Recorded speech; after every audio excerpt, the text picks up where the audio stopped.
Ophtalmologue et président du SNOF, je reçois aujourd'hui le docteur Vincent Dedesse. Nous allons faire un point sur des sujets d'actualité comme l'optam ou la cotation. Bonjour à tous, c'est un grand plaisir de vous retrouver pour ce nouvel épisode de Vision d'Expert. Je suis Sébastien, l'hôte de ce podcast dont l'objectif est d'apprendre, de progresser au contact de ceux qui font l'ophtalmologie d'aujourd'hui et de demain. Ancien responsable de centre ophtalmologique dans le sud de la France, je suis désormais consultant. J'aide les ophtalmologues à s'installer, je réalise des audits avec préconisation, je recrute et je forme des responsables de centre et je forme les médecins et leurs managers sur de nombreuses thématiques comme l'optimisation de la cotation ou le développement de leur chiffre d'affaires. Aujourd'hui, nous faisons un point sur des thématiques clés pour les ophtalmologues. Nous parlerons du controversé avenant Optam, faut-il le signer ou pas, mais nous évoquerons également les délais de rendez-vous et la nouvelle nomenclature. Je ne vous en dis pas plus, je vous laisse regarder l'interview et je vous retrouve juste après pour la conclusion. Voilà, l'enregistrement est lancé. Notre invité pour la 5e fois, c'est un invité récurrent évidemment par son grand savoir et sa grande implication dans l'ophtalmologie française, c'est le docteur Vincent Dedesse. Merci Vincent d'être là. Je t'en prie. Je te présente rapidement, évidemment, chirurgien émérite basé à Lille, fondateur du COF, un centre avec beaucoup de médecins, plus d'une quarantaine je crois, installés partout sur la région, et puis président du SNOF, le syndicat des ophtalmologistes de France. C'est à ce titre que je te reçois aujourd'hui une nouvelle fois parce que, eh bien, il y a des choses qui inquiètent encore les ophtalmos, et donc du coup j'aimerais qu'on en parle, notamment l'optam, l'avenant, est-ce qu'il faut signer, pas signer, la fin du secteur 3, même si on est assez peu concerné en ophtalmo, un petit point sur les délais de rendez-vous qui continuent à baisser a priori, et puis certaines choses, notamment sur les cotations, c'est ce qu'on va voir au programme, si ça te va. Oui, je me permets juste une remarque. Je suis qu'un des cofondateurs du COF. Voilà, je ne suis pas le fondateur, hein, on est nombreux. C'est une structure qui appartient à l'ensemble des médecins. Donc voilà, donc c'est vraiment un modèle, voilà, c'est particulier. On est tous propriétaires du cabinet en fait. Super, rendons à César ce qui est à César, tu as bien Ex- raison.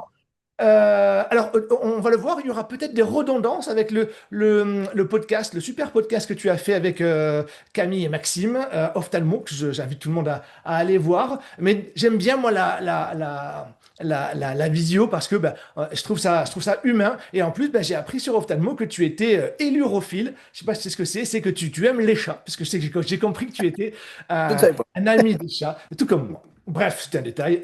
On va pas rester là-dessus. On va parler de l'Optam, évidemment. De nombreuses sorties, on voit ça souvent sur LinkedIn, dans toutes les spécialités. De nombreux médecins ne comprennent plus l'objectif de la CNAM sur ça. De plus en plus de restrictions. Ils vont se sentir de plus en plus obligés. Et donc, du coup, j'aimerais qu'on fasse un point là-dessus. Explique-nous un petit peu ta position, la position du SNOF sur l'Optam. Est-ce qu'il faut signer, pas signer? Raconte-nous tout ça. Alors, un petit peu d'historique. En fait, l'Optam, ça vient de la dernière signature de la convention qui a été faite par les syndicats horizontaux. Alors, il y avait beaucoup de choses en négociation, hein, et l'Optam, finalement, était un petit morceau. Le but premier, effectivement, c'était plutôt d'élargir l'Optam pour pouvoir faire rentrer plus de médecins dans l'Optam. La rédaction finalement du texte a été mal rédigée, malheureusement, et je pense qu'aucun syndicat n'en s'en est rendu compte. Alors, je parle des syndicats horizontaux, hein, qui sont pour nous, hein, pour les spécialistes ou les généralistes, s'en est rendu compte. Et je ne crois pas que la Caisse, c'est un complot de la Caisse. Je pense que c'est malheureusement une erreur de rédaction. Voilà, et on est aujourd'hui sur une rédaction un petit peu compliquée. Et l'application de ce texte au niveau de la Convention, qui était plutôt d'élargir la base de l'Optam pour pouvoir améliorer, faire rentrer plus de médecins dans l'Optam, a fait qu'on a regardé l'activité des médecins réels sur leur activité antérieure pour leur proposer un nouveau taux. Alors c'est là où parfois les gens ont des positions un peu particulières. Je pense que la Caisse a probablement pensé que les médecins étaient en secteur 2, faisaient très très peu de tarifs opposables. En fait, la réalité, elle est tout autre. Il y a plein de confrères en secteur 2 qui font un nombre important de tarifs opposables. Et finalement, leur ancien taux était plus favorable que le nouveau taux.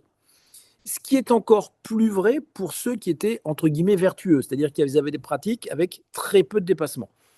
Donc, dans l'Optam, quand on a reçu l'avenant, il y a 2 taux. C'est ça que c'est un petit peu compliqué. On a un premier taux, c'est-à-dire c'est le taux moyen de dépassement d'honoraires sur l'ensemble de nos honoraires.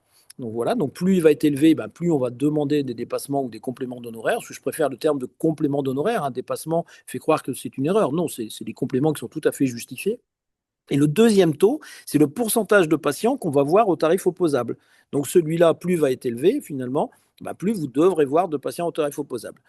Donc les avenants sont arrivés. Donc étonnamment, ceux qui ne respectaient pas les anciens taux ont été favorisés et ont reçu finalement de meilleurs taux pour eux. Et ceux qui étaient, entre guillemets, de bons élèves, il n'y a pas de bons ou mauvais élèves dans cette histoire, mais ceux qui étaient de bons élèves et qui respectaient parfaitement leur taux et parfois beaucoup plus loin, ont reçu un avenant beaucoup plus contraignant, avec un effondrement finalement de ce qu'ils pouvaient faire en dépassement moyen sur leurs honoraires ou une augmentation du nombre de patients qu'ils devaient voir en secteur 1. On a des situations caricaturales. Par exemple, j'ai un confrère qui n'est pas en spécialité ophtalmo, qui fait beaucoup d'urgences de la main. Donc, toutes les urgences doivent être effectivement au tarif opposable. Et en fait, son nouveau taux, je crois qu'il est descendu à 8%. C'est-à-dire qu'en fait, il ne peut plus faire des dépassements d'honoraires que sur, effectivement, 8% de ses patients, tout simplement parce que c'était son cœur de métier de faire de l'urgence, avec les contraintes que ça peut représenter, les astreintes, les gardes la nuit. Et aujourd'hui, ben, peut-être qu'à un moment, il changera son activité. Et c'est sûr que ce n'est pas des choses qu'on peut faire toute sa vie. Et donc aujourd'hui, re-signer pour lui ce genre de contrat est extrêmement contraignant et très inquiétant pour l'avenir. Donc, il y a une première erreur, entre guillemets, et une première information envoyée au médecin qui est de dire, ben, vous êtes un mauvais élève, je vous améliore vos taux et je vous donne quelque chose de mieux. Vous êtes un bon élève, je vous contrains encore plus. Donc on se dit jusqu'où va la contrainte. La réponse de la caisse pendant très longtemps a été de dire, bah oui, mais il y a eu une augmentation de certains actes. Donc finalement, comme il y a un partage de la valeur et on peut augmenter moins que la valeur réelle de l'acte, effectivement, c'est normal que ces taux aient baissé. Alors quand on regarde le calcul, et effectivement, on a eu de nouveaux avenants, on voit que cette augmentation, finalement, a modifié légèrement nos taux de 1,5 à 2% dans notre spécialité. Avoir une modification de plus de 1,5 à 2% ne correspond pas finalement à la revalorisation de nos actes, mais correspond plutôt à notre pratique. Donc la demande du SNOF aujourd'hui est de dire, très clairement, on a des taux qui semblent injustes pour beaucoup de nos confrères. Donc la position qu'on a donnée, c'est de dire, si vous trouvez que les taux sont injustes, demandez une rencontre contradictoire. Il faut aller le faire effectivement avant le 3 novembre, mais on peut toujours de toute façon sortir de l'optam. Donc vous pouvez toujours demander à rencontrer la caisse en disant, je ne suis pas d'accord avec les taux proposés, en espérant que ça se peut se négocier. Alors, pour l'instant, c'est plutôt non. Mais l'idée, très clairement, c'est de faire monter le message en disant, bah, aujourd'hui, ça ne va pas. La caisse a bien compris. On a beaucoup de médecins, dont d'ailleurs les plus vertueux et ceux qui pratiquaient le moins de dépassement, qui sont en train de sortir de l'optam. Donc, c'est extrêmement contre-productif. Et finalement, c'est bien dommage, parce que c'est un contrat qui est surtout intéressant pour les patients. En tant qu'ophtalmo, finalement, on y a peu d'intérêt. Les patients sont juste un peu mieux remboursés. Donc finalement, c'est quand même très embêtant. Donc l'idée, c'est de faire monter un peu l'information en disant à la caisse, ça ne va pas.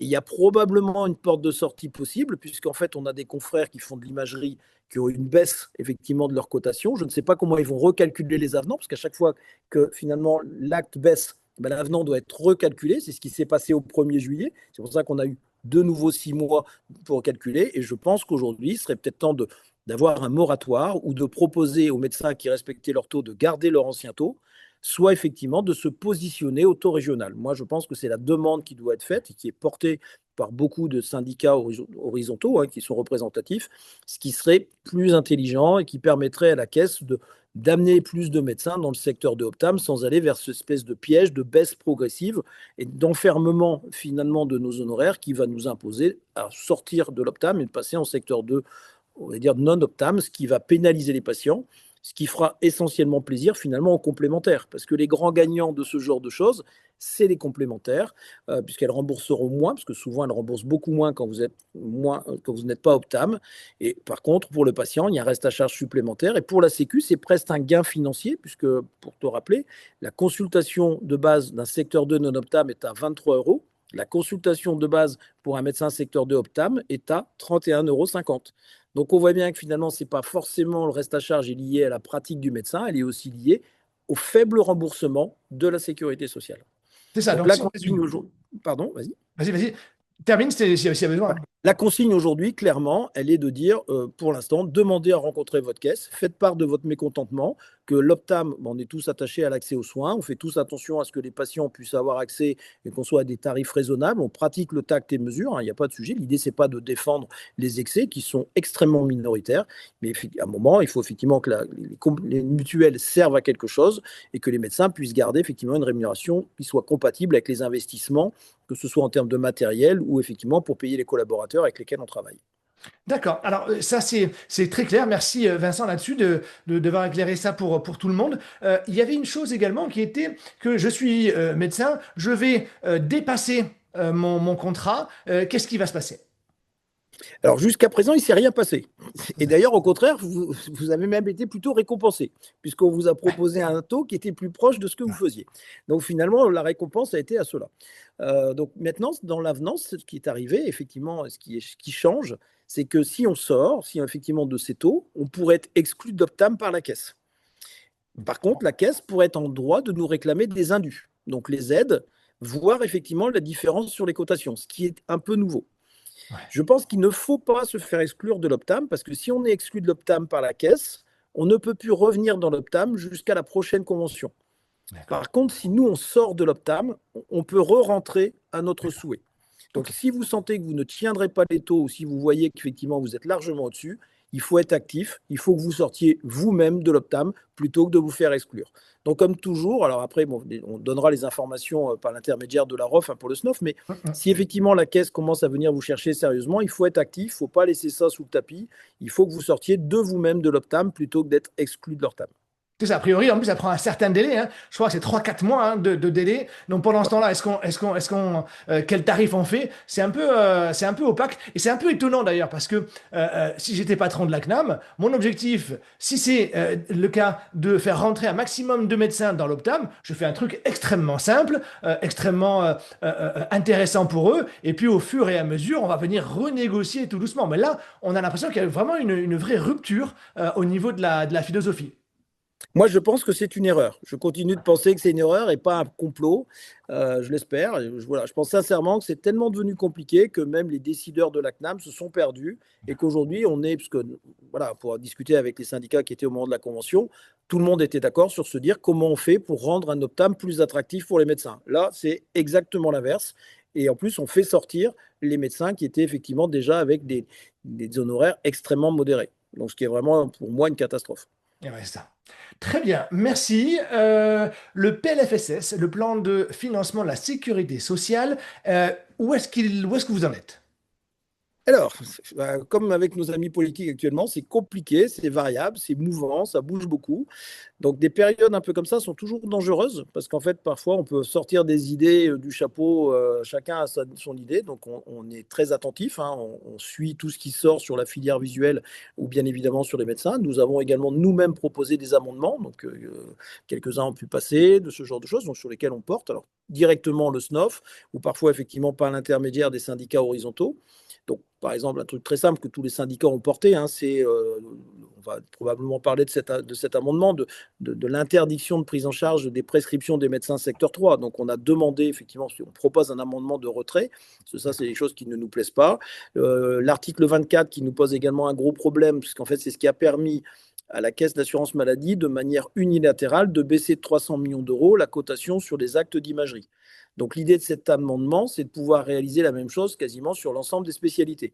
C'est un déni complet de la convention, c'est-à-dire que on n'a plus besoin d'aller négocier quoi que ce soit avec la Caisse, puisque de toute façon, elle est en capacité de décider toute seule, c'est-à-dire que le ministre de la Santé, ça devient finalement le directeur de la Caisse nationale. Alors après, les politiques, effectivement, s'ils veulent transmettre la totalité des décisions à la Caisse, ça sera leur choix, mais c'est vrai que c'est un article quand même très inquiétant pour nous, parce que on va peut-être gagner du temps, on n'ira plus négocier grand-chose, hein, puisque de toute façon, c'est la caisse qui décidera pour nous. Après, avec malheureusement ce que ça pourra engendrer pour les médecins demain. Donc ça, c'est des choses qui nous embêtent. Alors, on a poussé, nous, toujours pareil, hein, des choses sur la lutte contre la fraude, l'encadrement toujours des centres de santé. On a toujours un temps de retard, effectivement, sur ces centres de santé qui continuent de perdurer. Donc aujourd'hui, on ne sait pas où ça va aller, parce que c'est difficile de trouver une majorité, donc difficile de se prononcer. On a deux textes de loi, le plan de programmation de la finance de la sécurité sociale et le plan de lutte contre les fraudes sociales et fiscales, puisque c'est deux choses où ça peut passer. Donc on est attentif. Pour l'instant, effectivement, sur les secteurs 2, il y avait pas mal d'amendements proposés par un des rédacteurs du rapport qui est sorti, qui était quand même très, très à charge. Donc pour l'instant, il n'y a rien eu de concret de passé. Donc c'est quand même plutôt rassurant. Mais il y a une petite musique aujourd'hui qui est de dire que un petit peu du docteur bashing, que les médecins sont trop riches, sont des nantis, qui favorisent. Alors que finalement, dans le déficit de la sécurité sociale, les honoraires des médecins représentent extrêmement peu par rapport à l'ensemble de la masse. Et on a une vision peut-être un peu caricaturale aujourd'hui de nos politiques avec une absence de responsabilisation des patients. Voilà, l'idée, c'est pas que les patients, ça leur coûte cher, mais la santé, c'est gratuit. Je pense que c'est une erreur. La santé n'est pas gratuite, elle est prise en charge par un effort national, donc il faut responsabiliser les patients. Mais aujourd'hui, c'est des idées qui ont du mal à passer. D'accord. Et du coup, dans la même thématique, on avait vu qu'il allait y avoir un encadrement de l'installation des médecins. Il y a des décrets d'application qui ont été signés. Rien de passé à ce niveau-là. Ouais, Voilà, donc il y a du plutôt coup, une incitation avec les systèmes pour les médecins généralistes. Il n'y a rien eu pour les spécialistes, mais pour l'instant, il n'y a strictement rien de concret. d'accord, très bien. Donc du coup, on aurait pu en parler, secteur 3, fin de remboursement de leur ordonnance, mais vu que c'est pas signé, on va attendre que, si c'est comme la taxe Zuckman, on Il y va a peut-être quand y même un échapper. certain consensus là-dessus, hein, D'accord. aujourd'hui, et là, de tous bords politiques, hein. Il y a un vrai consensus là-dessus. Ça fait une idée qui traîne depuis très longtemps au niveau de la caisse. C'est que pour moi, ça sera probablement discutable du point de vue constitutionnel ou en Conseil d'État. Donc, je pense que les médecins concernés ne sont pas très nombreux, effectivement, sont 800 à 900. Mais D'accord. aujourd'hui, j'ai du mal à comprendre qu'on puisse imposer à des médecins de rentrer dans une convention. Les médecins ont quand même le droit, ils font leur travail de médecin. S'ils travaillent et puis ils prescrivent de manière logique, il n'y a pas de raison que le patient soit pénalisé de ces choses-là, parce que c'est très clairement la mort du secteur 3. Donc, je suis plutôt opposé à ce genre de choses. Je ne suis pas même plutôt, je suis clairement opposé. Je pense que c'est pas une bonne façon de faire. Donc, j'espère qu'effectivement, du point de vue constitutionnel ou effectivement au Conseil d'État, c'est une décision qui pourrait être cassée. D'accord, à suivre là-dessus. Autre chose, un petit point sur les délais de rendez-vous en ophtalmo. Ils ont énormément baissé depuis 20 ans, évidemment, on le sait tous. Euh, Certains disaient qu'ils ont presque trop baissé, hein, sur les grandes métropoles. Où est-ce qu'on en est? 24 à 25, qu'est-ce qui s'est passé? Alors, on a encore gagné on a gagné une journée. Alors, si on parle sur les contrôles simples, hein, parce que bon, aujourd'hui, dans toutes les régions en France, en cas de symptômes, on a un rendez-vous en moins de 10 jours. Donc, on voit que les ophtalmologistes, finalement, se sont organisés. Alors, c'est les agendas en ligne, c'est l'organisation des ophtalmos, hein, qui ont permis ça. Donc, toutes les régions en France, vous avez les symptômes, vous avez un rendez-vous, effectivement, en moins de 10 jours, donc pour 50%. Donc, c'est quelque chose qui fonctionne bien. Alors, parfois, il faut un ou deux appels, parce qu'on a encore, effectivement, des confrères qui ne prennent pas ces Ouais, patients-là. Mais en deux appels, globalement, vous avez trouvé un rendez-vous rapidement. d'accord. Pour les contrôles simples, je dis bien simples, c'est pas quelque chose qui nécessite une urgence, hein. Attendre 15 jours, 3 semaines, un mois pour renouveler ses lunettes, ça me paraît pas quelque chose de choquant, hein. Il n'y a pas d'urgence à ce genre de choses. Il faut savoir que les gens, quand ils ont leur ordonnance de lunettes, ils ne vont pas l'acheter forcément le lendemain. La plupart du temps, la distance entre la prescription et la transformation en achat, c'est souvent également plusieurs semaines. D'accord. Donc le délai médian actuellement français, c'est 18 jours. Donc ça, voilà, ça baisse encore. 18 jours, ça me paraît suffisant pour pouvoir répondre aux besoins. Il reste des régions encore en difficulté, mais elles sont de moins en moins nombreuses. La bonne nouvelle, c'est que des régions qui étaient souvent pointées du doigt, la Bretagne, la Normandie, finalement, c'est elles qui ont eu effectivement les baisses les plus spectaculaires sur les 7 dernières années. Donc ça, on voit que ça se structure dans ces régions. Et le dernier point, donc c'est une courbe qu'on a, quand on regarde effectivement le pourcentage de rendez-vous proposés. Aujourd'hui, on essaye d'expliquer aux journalistes, parce que souvent ils pointent du doigt, ben voilà, j'ai attendu 6 mois, un an pour voir un rendez-vous. L'échantillonnage de notre étude, qui coûte assez cher, hein, mais qui nous permet vraiment d'être précise et exhaustive, c'est 50% des ophtalmologistes interrogés. Donc on n'est pas sur un petit échantillon. Aujourd'hui, des rendez-vous proposés à plus de 6 mois, c'est moins de 2% des rendez-vous en France. Donc, quand on nous cite, voilà, l'ophtalmologie, j'ai un rendez-vous en 6 mois, donc ça existe, bien évidemment, mais Mhm. c'est vraiment de l'epsilon. Donc, en fait, on met en avant des anomalies locales. Parfois, c'est l'ophtalmologiste qui est rassuré d'avoir un agenda de 6 mois, ou c'est un ophtalmologiste avec grosse réputation, et pourquoi pas, hein, c'est pas un sujet. Et parfois, c'est une difficulté sur territoire, mais on voit bien que ça représente plus du tout la réalité de l'ophtalmologie en 2025. D'accord. Puisqu'on est dans les idées reçues, on en parlait avant en préparant cette émission. Moi, j'ai toujours l'impression que les ophtalmos ont du mal à recruter des orthoptistes parce que c'est quand même leur assistante préférée finalement, hein. Pendant des années, ils ont dû se tourner vers des opticiens, des infirmières, maintenant des assistants médicaux, mais l'orthoptiste est vraiment l'assistante de prédilection. Et j'ai l'impression que on s'en plaint toujours. Qu'est-ce que toi tu en penses et est-ce que tu as des chiffres là-dessus? Alors, j'ai pas de chiffres, si j'ai juste les chiffres, effectivement, de l'augmentation très importante du nombre d'orthoptistes. Aujourd'hui, on est à plus de 500 orthoptistes qui sortent par an. On va quasiment doubler le nombre d'orthoptistes avant 2030. Donc, on voit bien qu'il y a vraiment une grosse augmentation du nombre d'orthoptistes. Alors, c'est vrai que leur décret de compétence a fortement élargi, et c'est aussi pour ça que c'est les aides de par leur formation, le fait qu'on les connaisse, on a souvent été formés à côté d'elles, hein, donc ou elles à côté de nous, donc on les connaît bien. Leur décret de compétence est quand même assez large, donc c'est vraiment ceux qui ont le décret de compétence le plus large pour pouvoir faire des choses au sein d'un cabinet. Donc c'est vrai que c'est tout à fait logique que ce soit nos aides privilégiées. Aujourd'hui, il faut que les ophtalmos, et un peu toujours pareil, ça faut que ça rentre dans les mœurs, c'est plus facile. On revoit réapparaître maintenant dans certaines régions des candidatures spontanées d'orthoptistes. Alors, ça a été difficile pendant quelques temps avec les centres de santé qui proposaient des salaires qui étaient pas du tout raisonnables, hein, et aujourd'hui, c'est d'ailleurs dangereux pour les orthoptistes parce qu'il y a des textes de loi, et ça fait partie des amendements de la lutte contre la fraude, d'aller étendre le déconventionnement aux professionnels de santé ayant travaillé dans un centre de santé frauduleux. Ça Ouais, concerne les médecins, mais ça concerne également les orthoptistes. bien sûr. Donc, à un moment, on est responsable de ce qu'on fait. Donc là, aujourd'hui, on a un peu de marche arrière. Donc, tous les centres de santé ne sont pas encore fermés. Il y a encore un peu une surenchère de leur part. Mais la tendance actuelle, très clairement, c'est effectivement une amélioration. Il y a de plus en plus d'orthoptistes qui reprennent contact avec des cabinets. Souvent, le souhait des jeunes, c'est elles aiment bien garder un pied en libéral, un pied en cabinet, ce qui n'est pas inintéressant d'ailleurs, Bien parce sûr. que finalement, ça permet d'avoir les deux, d'avoir un contact avec un médecin, de pouvoir avoir une activité libérale qui est différente et qui est intéressante. Par contre, il faut se trouver la structure juridique pour le faire. Parce que laisser l'orthoptiste en libéral qui travaille à 100%, comme on le voit parfois par certains confrères, c'est un énorme risque du salariat déguisé. J'ai maintenant, moi, quelques procédures lourdes en cours avec des indus importants, avec des sommes qui dépassent parfois les 100 000 euros. Et derrière, en plus, avec un risque prud'homal très important. Donc ça, c'est un très mauvais modèle.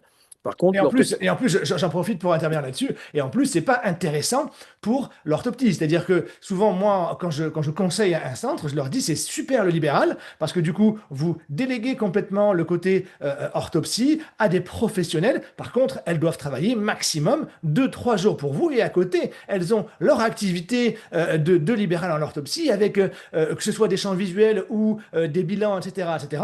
Et là, on est vraiment dans une collaboration de professionnel à professionnel. Et on n'est pas vraiment dans l'auto-entrepreneur qui travaille 5 jours par semaine pour vous, quoi. Rien à voir. Exactement, tout à fait. Donc, ce mixte-là est à trouver. Donc, moi, ce que j'ai tendance à essayer de dire, c'est presque, idéalement, il faudrait quasiment 2 orthoptistes qui viennent postuler en se disant, bah, je crée un cabinet. Finalement, nous, en tant qu'employeur, on va les considérer comme un équivalent temps plein. Bien Et sûr. puis, elles vont être à moitié dans leur cabinet, effectivement, libéral, l'autre moitié de nu, puis elles s'arrangent.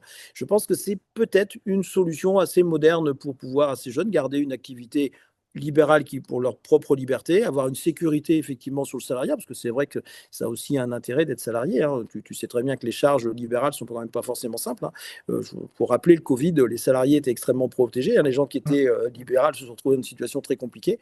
Donc l'association des deux est peut-être intéressante. Donc si on réfléchit peut-être à avoir des contrats un peu plus souples, mais voilà, c'est quelque chose d'un petit peu moderne, donc il faut qu'on fasse passer aux orthoptistes également. Et intellectuellement, moi je trouve que pour une orthoptiste, avoir le bénéfice de travailler en équipe avec des médecins, etc., avec un regard différent, parce on n'est pas salarié, donc du coup c'est un petit peu autre chose, et à côté avoir le cadre de l'exercice qu'on a choisi finalement, hein, de la rééducation, etc., moi je trouve ça vraiment le meilleur des deux mondes, quoi. Parce que c'est vrai que Oui, faire de la réfraction sur 4 ou 5 jours, ça peut être à longueur d'année un peu complexe. un peu répétitif, tout à fait. C'est ça. Ok, super. Autre sujet, la nomenclature, elle devait évoluer. On a vu que ben, la hausse des tarifs prévue au 1er juillet, hop, elle a glissé au 1er janvier, donc elle va arriver là d'ici 2 mois. Euh, je crois que c'est en cours, mais peut-être que ben, on va attendre d'avoir une structure politique un peu plus stable pour revoir cette nomenclature ou ça peut se faire en même temps. Non, non, le travail est toujours en cours. C'est le Haut Conseil et la nomenclature, hein, qui travaillent. Donc, ça avance spécialité par spécialité. Donc, la première étape pour eux, c'était ce qu'on appelle la hiérarchisation des actes. Donc, définir un acte effectivement repère, mettre les autres actes au-dessus, les autres actes en dessous. Donc, ça permet de classer. Après, ils ont déjà fait ça. Donc, après, ils vont choisir ce qu'on appelle des actes frontières. Des actes frontières, c'est des actes qui peuvent réaliser par 2 spécialités pour pouvoir se comparer. Pour me dire une bêtise, hein, par exemple, la paupière, une chirurgie de paupière de ptosis peut être fait par un ophtalmo, peut être également fait par un autre. Et finalement, ça vient se positionner par rapport aux autres spécialités et se comparer. Et après, on va évaluer les choses. Donc, c'est sûr que pour les ophtalmologistes, on est devenu très efficace. On a une spécialité qui a bien progressé au prix de lourds investissements, mais en termes de gain de temps, on fait partie, voilà, on a probablement progressé plus rapidement que nos chirurgiens, effectivement, nos collègues sur des spécialités un peu plus lourdes. En contrepartie, on a des investissements qui n'ont plus rien à voir. Donc, en fait, il va y avoir deux taux à la suite de ce haut conseil de nomenclature. Donc, effectivement, le temps de travail. Donc, en temps de travail, on risque d'être un peu pénalisé parce que Mhm. bah, alors, c'est un peu dommage, on pénalise l'efficacité. Bon, c'est comme ça, c'est tout. Donc, il faut penser aussi à nos collègues qui ont parfois des spécialités où c'était techniquement plus long. Mais par contre, nous, on aura un deuxième coefficient qui va être spécialité par spécialité, qui va venir ajuster ça, ce qu'on appelle le coefficient de charge. Et c'est sûr que le coefficient de charge des ophtalmologistes, aujourd'hui, il est très à la traîne. Nos charges n'ont plus rien à voir de ce qu'il y avait il y a 20 ans. Donc voilà, on perdra un petit peu en temps de travail, mais par contre, probablement que notre coefficient de charge, donc on a un gros travail maintenant qui va être fait sur ce qu'on appelle le coefficient de charge. Voilà, avec tout le respect que j'ai pour mes confrères viscéraux, l'investissement d'un chirurgien viscéral est bien loin d'un investissement d'un ophtalmologiste, hein. Ils ont une table d'examen, voilà, il n'y a pas besoin de grand-chose d'autre. Il paye effectivement son aide opératoire. Les ophtalmologistes, aujourd'hui, à moins de 250 000 euros, ça commence à être compliqué de s'installer, en fait. Ouais, c'est ça. On a beaucoup, beaucoup de matériel en ophtalmo. Je travaille aussi pour des urologues et en effet, il n'y a rien, quoi. Il n'y a rien, il y a pas de machine, il y a rien de. D'ailleurs, Voilà. c'est un peu dingue quand on regarde. C'est vraiment de la médecine, presque de la médecine. Par contre, ils ont d'autres contraintes. C'est qu'ils sont souvent de garde parce que leurs patients sont au hospice, ce qui n'est pas le cas pour des chirurgiens ophtalmo. Parce Mais qu'en le fait, taux de nous, charge est vrai tout à fait différent. Voilà, c'est ça. Après, ce qui va être intéressant, c'est de voir surtout les deux grosses cotations qui vont intéresser un ophtalmologue. Ça va être la chirurgie de la cataracte, évidemment. Qu'est-ce qu'on va en faire? Et puis l'OCT. Parce qu'elle a déjà été bien rabotée, l'OCT, puisqu'on a perdu la bilatéralité. Maintenant, est-ce qu'ils vont à nouveau y toucher? Ça peut être décisif quand même, parce que c'est ce qui va faire, ces deux cotations-là font quand même pas mal le chiffre d'affaires d'un ophtalmo. Mais en même temps, on se dit, bon, ben, l'ophtalmologue qui va perdre 10 euros sur son OCT, il peut très bien, alors selon où il est, selon la concurrence qu'il va avoir, il peut très bien dire, ben, puisque c'est comme ça, j'augmente de 10 euros mon dépassement d'honoraires et je change en rien mon train de vie. Alors, pour l'OCT, la problématique, elle est, on paye le prix malheureusement des pratiques des centres de santé. On explique parfois à nos confrères dans les présentations SNOF pourquoi il faut respecter la convention. Bah, déjà parce que c'est la loi, ça nous permet de mieux dormir le soir, et surtout ça évite de pénaliser l'ensemble de la profession. Le problème aujourd'hui de ces centres de santé, c'est qu'ils réalisent des OCT de manière quasi systématique à tous les patients, sans aucune indication. En fait, si la caisse, en tant que contrôle, faisait parfaitement son travail, ces OCT ne devraient pas être remboursés. Alors tu veux dire, L'OCT tu dis réaliser et coter, réalisé et coté. c'est Mais ça. un OCT de dépistage, normalement, n'est pas cotable. C'est un acte CCM qui doit être justifié. Pourquoi je fais un OCT? Faire un OCT de manière systématique à un patient parce que la cotation est intéressante, ce n'est pas cotable. Donc alors, si dans mon process de circuit de patient, je décide de le faire à tous les patients de 50 ans pour éviter que le patient fasse Mhm. marche arrière, pourquoi pas, mais si ce CT n'est pas justifiable, on Oui, n'a pas à le coter. bien Et sûr. donc aujourd'hui, toutes ces cotations injustifiées font qu'on a une explosion de ces actes. Et donc aujourd'hui, on travaille, on essaye de faire passer le message auprès de la caisse, et ça se fera, c'est un travail avec le Conseil national professionnel, des bonnes indications de l'OCT. Quelles sont les indications de l'OCT? On préférerait effectivement qu'on se définisse la profession, quelles sont les indications de l'OCT où ça doit être remboursé, plutôt qu'on ait une baisse générale. Ce qui s'est passé pour les radiologues. Pour l'imagerie, hein, je dis les radiologues, mais c'est toute l'imagerie. En fait, il y avait un travail qui était fait sur la pertinence. Bon, j'échange également avec le président de la radiologie. Hein, donc, et finalement, la caisse a considéré que c'était trop long, c'était pas assez rapide. Donc finalement, ils ont fait le choix de la punition sélective et de décoter pour tout le monde. Alors qu'il y avait probablement un vrai travail à faire sur la pertinence des actes d'imagerie. En plus, pour les radiologues, ce qui est un peu dur pour eux, c'est que ce n'est pas eux qui les prescrivent la plupart du temps. Ouais. C'est prescrit. Donc sur l'OCT, je pense qu'on a un travail à fournir de ce côté-là et espérons que la caisse va nous entendre sur cette fois-ci sur la pertinence de l'acte. Sur la chirurgie de la cataracte, alors effectivement, on a gagné du temps. Par contre, je compare souvent l'investissement d'un biomètre, hein. Il y a 20-25 ans, quand on achetait un biomètre, c'était 5 à 7 000 euros. Aujourd'hui, les biomètres, c'est plutôt aux alentours de 50 000 euros. L'acte de la cataracte n'a pas changé. L'acte de biométrie n'a pas changé. Ça. Donc effectivement, on a peut-être gagné un peu plus de temps, mais on est un peu plus précis. En termes d'investissement avant l'intervention et pendant l'intervention, c'est également plus lourd. Donc il faut faire attention à ça. Et si on baisse la cotation de la chirurgie de la cataracte, ma grosse crainte, c'est qu'il n'y ait plus du tout de chirurgie de la cataracte au tarif opposable. Voilà, aujourd'hui, pour des gens qui sont en secteur 1, opérer la chirurgie de la cataracte avec les investissements, les risques que ça comporte, parfois la réponse se dire bah, je n'en fais plus. Bien Donc je sûr. pense qu'il faut faire très attention. Alors qu'on n'ait pas une revalorisation, on peut effectivement peut-être l'entendre, qu'on ait une Mhm. baisse, ça c'est totalement inaudible. D'accord, très bien. Et peut-être qu'ils vont arrêter aussi le verre contact sur le fond d'œil, non? Peut-être. Alors, le verre contact sur le fond d'œil, ce qu'il faudrait, c'est plutôt changer le libellé. Ouais. Aujourd'hui, il est sûr qu'on a on a appareils, encore une fois, on a des appareils qui nous permettent de faire des photos grand champ. Ça ne vaut pas le même prix que la rétinophoto dessus. Donc, peut-être introduire, ça fait partie des demandes, effectivement, une cotation pour la rétino grand champ. C'est la première chose. Mhm. Ça prend du temps et c'est du matériel plus cher. Et effectivement, un fond d'œil dilaté, ben, on dilate le patient, ça prend plus de temps. Donc, il serait plus logique de rémunérer le fond d'œil dilaté plutôt que le fond d'œil contact.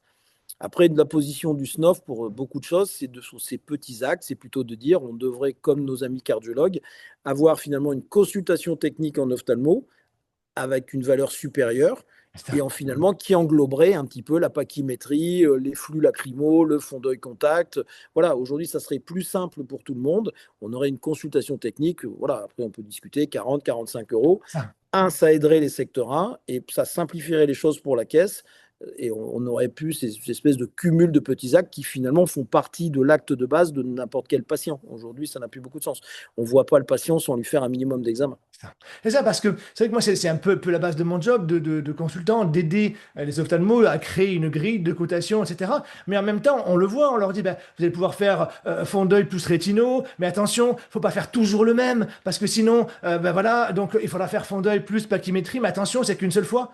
Ça paraît ultra complexe, alors qu'on leur dirait, alors qu'on voit sur la grille qu'en fait le montant est toujours le même, il est entre 40 et 45 euros. De là, on pose un DP dessus et on a son tarif final. Donc pourquoi est-ce qu'on n'a pas un truc, en effet, comme tu disais, à 45 euros et comme un médecin, en fait, un médecin généraliste qui fait une CS, bah, c'est réglé. Il sait que lui, il a ça. S'il n'a pas d'acte technique derrière, bah, c'est fini. Ça serait beaucoup, beaucoup plus simple parce que le médecin secteur 2 qui s'inquiète de est-ce que j'ai le droit de le faire, est-ce que je vais pas me faire attraper par la patrouille, etc., etc., finalement, il le fait pour le patient parce que moi, je vois de temps en temps des ophtalmos, alors un peu plus anciens, on va dire, qui vont dire ben, moi, je ne me prends pas la tête, je fais CS plus complément d'honoraires, et basta, je ne me prends pas la tête avec ça. Et lui, il est dans le juste, mais en même temps, pour son patient, c'est pas forcément le plus Ça peut important. bien. Et après, bon, c'est vrai que c'est compliqué, surtout qu'un acte CCM, toujours pareil, il faut qu'il soit justifié et il faut qu'il soit interprété. Donc en termes de contrôle, il faut faire très attention. Alors c'est assez facile, hein, parce que c'est vrai qu'aujourd'hui,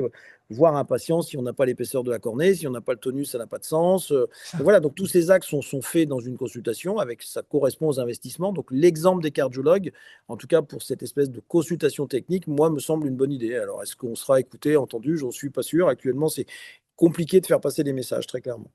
C'est ça parce que après il y a des choses souvent il y a des inquiétudes et des questions. Par exemple, on me dit ben, j'ai mon orthoptiste ou qu'elle soit salariée ou libérale qui va faire un champ visuel. Donc du coup elle va côté AMY 12.3, bon ben, très bien jusque là, réalisation d'une campimétrie avec mesure de seuil, très bien. Mais moi je dois le lire. Et je dois le lire, ce truc-là. Donc, du coup, le BLQP 004, c'est pas la réalisation. Parce que aucun ophtalmo en France, quasiment, fait un champ visuel. Est-ce que c'est son interprétation? Et donc, du coup, est-ce que j'ai le droit de le coter? Ou alors, est-ce que je dois aller chercher une pachymétrie ou un fond d'œil? Alors là, la consultation, elle est très claire, parce que dans l'exemple que tu me dis, il ne peut pas coter C'est ça. pour lui le champ visuel. Ça, c'est clairement, parce que c'est de la double cotation. La réalisation, c'est-à-dire que l'acte de l'ophtalmo comprend la réalisation. Donc si elle est payée par l'orthoptiste, donc ça, c'est une association totalement interdite. Là, c'est évident, il n'y a pas de débat. Donc l'ophtalmo, soit il va coter une CS, s'il a fait un OCT pour le nerf optique, bah, il va coter l'OCT nerf optique, mais surtout pas coter effectivement, pour lui, la cotation, ça serait de la double cotation, ça c'est très clair. D'accord. Plus compliqué, ou pas d'ailleurs. Évidemment, maintenant, une orthoptiste qui est salariée ou libérale aussi, lorsqu'elle fait une mesure de la réfraction, elle peut coter AMY8. En tout cas, le médecin peut coter AMY8, qui est donc descendu d'AMY8,5 à 8. Qu'est-ce que, d'ailleurs, on a des nouvelles de cette cotation parce qu'elle était sous moratoire, a priori. Alors, et c'était le bilan orthoptique sous moratoire, D'accord. pas la MY8. Ok. La MY8, pareil, il faut qu'il soit justifié. Donc, Il faut regarder un excellent rapport qui a été sorti par la Caisse, ça s'appelle le profil des ophtalmos sur l'activité en 2023. Mhm. Il faut savoir que globalement, ça ne concerne que les libéraux. On a à peu près 300 ophtalmos qui réalisent les 2 tiers des AMY à eux tout seuls. Ah ouais, ça. Donc, il faut faire quand même très attention au principe qu'on cumule tous des AMY. Non, la très grosse majorité, et en termes de pourcentage d'honoraires sans dépassement, hein, c'est comme ça que c'est classé, en fait, globalement, c'est plutôt 2% de l'ensemble des ophtalmologistes. Donc, c'est quand même très, très faible. Et les 300 qui facturent énormément d'AMY, aujourd'hui, sont dans un profil spécifique de la caisse qu'on appelle le profil orthopsie, avec en plus une répartition extrêmement large. On a parfois des confrères qui font 80% de leurs honoraires sans dépassement sur des actes d'orthopsie. D'accord. Donc il est évident que la caisse, elle a un regard quand même assez pointu là-dessus. Ça fait très longtemps que le SNOF dit attention à ce cumul d'actes, ce n'est pas une pratique raisonnable, ça ne sera pas possible de la défendre auprès de la caisse et on a également des contrôles dessus. Aujourd'hui, on estime qu'au-delà de 10-15% de cumul d'actes orthopsie, ophtalmo, c'est compliqué à les démontrer. Donc, il faut que ça soit justifié. Par exemple, je reprends le Tritan Extend. Aller effectivement facturer un AMY à chaque fois qu'on voit le patient, c'est difficilement justifiable. Voilà, donc il faut éviter ces cumuls. Ce n'était pas fait pour ça. Donc, soit la caisse va l'interdire un jour ou l'autre, ce qui n'est pas une bonne chose parce que finalement, on va y perdre. Soit effectivement, elle va continuer les contrôles en disant bah, ça, justifiez-moi effectivement ce genre de choses et ça sera très difficile à faire. Donc on n'est pas dans le fait que la cotation est la sanction de la réalisation d'un acte. Comme on peut l'être, par exemple, je fais un OCT, la sanction c'est l'OCT, la cotation de l'OCT et je l'envoie à la caisse. Là, l'orthoptiste a le droit de coter, elle fait une mesure de la réfraction, ce qu'elle fait de toute façon à tous les patients, hein, et là, on n'a pas le droit de le coter en fait. C'est pas qu'on n'a pas le droit, c'est qu'elle n'est pas justifiée. C'est pas qu'une simple mesure de la réfraction. Et la faire juste pour la justifier effectivement systématiquement, c'est difficile à faire. D'accord. Donc le problème, c'est toujours pareil, on est sur des actes. Donc à partir du moment où on est sur un acte, il faut effectivement une justification précise et il faut pouvoir le justifier. Si on ne peut pas le justifier, tu parlais de la pachymétrie. Aujourd'hui, une pachymétrie tous les 3 mois, c'est pas justifiable. Bien sûr. Voilà. Donc l'OCT pour un patient qui n'a pas de plainte, l'OCT qui n'a pas de souci, voilà, qui est en pleine forme, ou à qui je n'ai rien vu au niveau du fond d'œil, n'est pas justifiable non plus. Donc voilà, c'est toujours pareil, il faut pouvoir justifier ses actes. Et ce cumul, effectivement, bah, il faut s'en méfier parce que la caisse ne l'aime pas, c'est une anomalie, entre guillemets. Voilà, ça a permis effectivement de pouvoir embaucher plus facilement les orthoptistes, mais ça ne doit pas, il n'y a pas d'effet d'aubaine sur ce genre de choses en fait. Alors, D'accord. quand tu parles du libéral pour l'orthoptiste, Mhm. toujours attention, hein, c'est ce que je disais, hein, Ouais. c'est-à-dire que quand l'ophtalmologiste va générer effectivement, ou l'orthoptiste en libéral, elle dépend, et ses horaires de l'ophtalmo, systématiquement qu'elle est en libéral, très clairement, c'est du salariat déguisé. Ne faites pas ce genre de choses. Ça, il ne faut absolument pas le faire. D'accord. Donc toi, tu vois plutôt quelque chose de vraiment bien séparé, quoi. Ah oui, oui, bien sûr. Et ce que je disais tout à l'heure, hein, le salariat déguisé, hein, alors, j'ai un exemple assez clair, hein, c'est une collègue qui de bonne foi a récupéré effectivement des pratiques d'une autre, où l'orthoptiste travaillait en libéral pour elle, l'orthoptiste facturait ses AMY, la caisse a réclamé les honoraires de l'orthoptiste à l'ophtalmo. D'accord. Donc l'ophtalmo ne les a pas encaissés, donc elle réclame à l'ophtalmo parce qu'elle est plus solvable que l'orthoptiste. Ouais. Et en plus, le risque, c'est que l'orthoptiste qui se retrouve demain sans rémunération, eh ben, elle se retourne au niveau du prud'homme. Et donc aujourd'hui, il y a une double problématique. Donc si vous donnez les horaires que l'orthoptiste elle travaille essentiellement pour vous et que c'est quasiment vous, il faut juste simplement se poser la question. Si demain je m'arrête, est-ce que l'orthoptiste va continuer à vivre, à gagner sa vie à peu près de la même façon? Si ce n'est pas le cas, on est dans le cadre du salariat. Voilà. D'accord. Très bien. Et après, on a des problèmes tout simplement parce que l'orthoptiste ou le médecin décide de changer de région, ou l'ophtalmologiste qui est plus âgé ben, décide de s'arrêter. L'orthoptiste du jour au lendemain n'a plus de travail. La seule solution pour elle, finalement, pour avoir une protection sociale, ben, c'est de se retourner vers le prud'homme. D'accord, très bien. Eh bien, écoute, c'est pas très gai tout ça, mais bon, c'est la réalité des médecins de nos jours. Il faut être Et petit casquette. pas très gai, je dirais non, c'est ce que le SNOF communique depuis très longtemps. Donc les gens l'entendent ou l'entendent pas, mais quand bon, on les aide, hein, bien évidemment, quand des confrères nous appellent, quand ils sont dans des situations comme ça, on les aide à mesure de nos moyens, parce qu'on peut pas changer la loi. Mais par contre, souvent, ils disent, bah oui, j'avais entendu, mais on m'a dit que. Voilà, donc quand vous avez effectivement des questionnements comme ça, bah, effectivement, vous posez les questions, il y a des commissions, il y a plein de gens autour qui peuvent vous répondre oui ou non. Et souvent, le conseil du confrère qui faisait ça, et c'est pas lui qui sera Ouais. entre guillemets, qui va répondre demain ni à la caisse, ni à l'avocat en cas de problème, en fait. Mais ce qui reste étonnant quand même, et moi ça, j'avoue que ça m'étonne en tant que non-médecin, hein, c'est que pendant les études de médecine, il n'y a toujours pas de module sur la cotation, ce qu'il faut faire, ce qu'il ne faut pas faire, l'installation, cette thématique de la collaboration avec une orthoptiste, ce qu'un opticien a le droit de faire ou pas, l'assistant médical, etc. Ça, c'est quand même très étonnant, je trouve, que pendant Eh les ben, études, il n'y ait je pas. vais te corriger. La Ah, réponse est voilà, c'est on a depuis l'année dernière, et il faut remercier le COUF, le Collège des ophtalmologistes universitaires français, qui a accepté. C'est-à-dire qu'aujourd'hui, ils ont 3 modules, donc c'est 3 fois 2 heures et demie pour les internes, donc qui a été validé par le COUF, qui a été fait en commun effectivement avec les gens du CNP, et donc le SNOF participe justement sur l'exercice professionnel. Donc d'accord. on est rentré dans ce genre de choses. Donc c'est sur la plateforme, je crois que ça s'appelle IRDES, ou ça a dû changer de nom, parce que ça change régulièrement aussi pour les internes, c'est très mouvant aussi pour eux. Donc c'est sur leur plateforme de formation, donc ils pouvaient le voir en direct, ou sinon ils l'ont en replay. Et donc effectivement, tous les ans, ça va être effectivement fait, diffusé. Donc aujourd'hui, les internes ont à peu près 8 heures de formation justement sur ces choses-là. Alors 8 heures, tu me diras, c'est insuffisant, mais ça permet déjà de soulever quelque chose, voilà, au moins attention à certains points, ce genre de choses, c'est important. Donc voilà, donc c'est rentré en ophtalmologie. C'est vrai qu'on est probablement l'une des rares spécialités où on a un module spécifique pour préparer l'avenir professionnel au sens large. Super, eh bien, écoute, c'était la bonne nouvelle que je cherchais pour clôturer cet épisode. Merci Vincent. Je te Je laisse t'en prie. partir en week-end puisque nous sommes vendredi soir pendant l'enregistrement. Merci encore. Et puis, je te redemanderai d'intervenir lorsque ça va changer tout ça et quand on aura enfin un PLFSS.